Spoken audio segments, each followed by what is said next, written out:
بسم اللہ الرحمن الرحیم. الاعتدال فی مراتب الرجال یا اسلامی سیاست. حضرت شیخ الحدیث مولانا محمد زکریا صاحب قدس سرہ، صفحہ نمبر 94. حضرت شیخ الحدیث مولانا محمد زکریا صاحب علیہ الرحمہ فرماتے ہیں، ہم ظالموں کے مظالم کا رونا ہر وقت روتے ہیں اور اہل اقتدار کے خطرات سے اور بھی زیادہ خائف ہے. لیکن کیا نبی کریم صلی اللہ تعالی علیہ وآلہ وسلم نے اس کے متعلق ہم کو متنبہ نہیں فرمایا؟ کیا حکومتوں کے اسباب اور اعمال کو واضح الفاظ میں نہیں بتا دیا؟ کیا حضور پاک صلی اللہ تعالی علیہ وآلہ وسلم کی شفقت یا تعلیم و تنبیہ میں کسی قسم کی کمی ہے؟ حاشا وکلا. سنیے، حضور پاک صلی اللہ تعالی علیہ وآلہ وسلم کا ارشاد ہے، فرماتے ہیں وَأَنْ أَبِي بَكْرَةَ رضی اللہ تعالی عنہ قال قال رسول اللہ صلی اللہ علیہ وسلم کما تکونون کذالک یؤمر علیکم کما تکونون کذالک یؤمر علیکم. مشکاۃ شریف. وَلَهُ طُرُقٌ فِي الْمَقَاصِدِ الْحَسَنَةِ. جیسے تم لوگ اپنے اعمال کے اعتبار سے ہوں گے ویسے ہی تم پر حاکم بنائے جائیں گے. جیسے تم لوگ اپنے اعمال کے اعتبار سے ہوں گے ویسے ہی تم پر حاکم بنائے جائیں گے. حضرت شیخ علی رحمہ فرماتے ہیں، اس لیے اگر ہم اپنے اوپر بہترین افراد کی حکومت چاہتے ہیں تو اس کا واحد علاج بہترین اعمال ہے اور کچھ نہیں.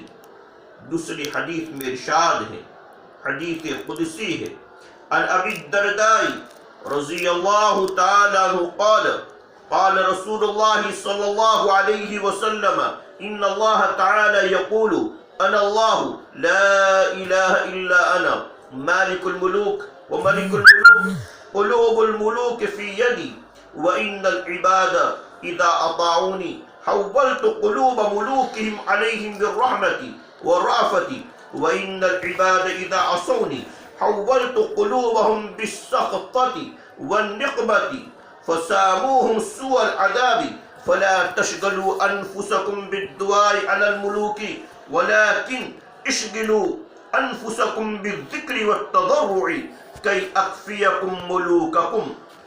رواه ابو نعيم في الحلية كذا في المشكاة وفي مجمع الزوائد برواية الطبراني. حضرت ابو الدرداء رضی اللہ تعالیٰ عنہ فرماتے ہیں کہ رسول اللہ صلی اللہ علیہ وآلہ وسلم نے فرمایا، بے شک اللہ تبارک و تعالیٰ فرماتے ہیں کہ میں اللہ ہوں، میرے سوا کوئی معبود نہیں، بادشاہوں کا مالک ہوں اور بادشاہوں کا بادشاہ ہوں، بادشاہوں کے دل میرے ہاتھ میں ہیں. میرے بندے جب میری اطاعت کرتے ہیں تو بادشاہوں کے دل ان پر رحمت اور مہربانی کے لیے پھیر دیتا ہوں، اور جب میری نافرمانی کرتے ہیں تو بادشاہوں کے دل ان پر غصہ اور انتقام کے لیے پھیر دیتا ہوں، جس سے وہ ان کو سخت عذاب اور تکالیف پہنچانے لگتے ہیں. اس لیے تم بجائے بادشاہوں پر بد دعائیں کرنے کے میرے ذکر کی طرف متوجہ ہو اور میری طرف عاجزی اور زاری کرو تاکہ میں ان کی تکالیف سے تمہیں محفوظ رکھوں. اللہ تبارک و تعالی مجھے بھی اور جمیع امت کو عمل کی توفیق عطا فرمائے. جو گناہ ہو چکے سو ہو چکے، دل سے معافی طلب کرنے کی، مغفرت طلب کرنے کی توفیق عطا فرمائے اور اعمال صالحہ اخلاص کے ساتھ کرنے کی توفیق عطا فرمائے. سبحانک اللہم و بحمدک اشہد ان لا الہ الا انت صلی اللہ علیہ النبی.